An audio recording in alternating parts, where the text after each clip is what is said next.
आज अजून एक आनंदाची बातमी आपल्या सगळ्यांसाठी आम्ही घेऊन येतो आहोत।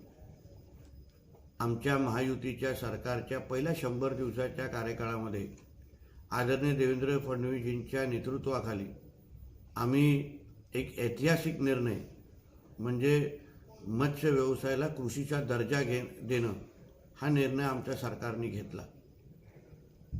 आता पुढचा टप्पा म्हणून आजच राज्य सहकारी बँकेचे अध्यक्ष माननीय बाळासाहेब अनसकरजींबरोबर आमची विस्तृत चर्चा झाली आणि त्या चर्चेमध्ये त्यांनी महत्त्वपूर्ण घोषणा केली की मच्छीमारांच्या विविध योजनांसाठी आणि त्यांच्या उन्नतीसाठी त्यांना आर्थिक सक्षम करण्यासाठी 1000 कोटीची तरतूद हे त्यांनी राज्य सहकारी बँकेच्या माध्यमातून आज केलेली आहे।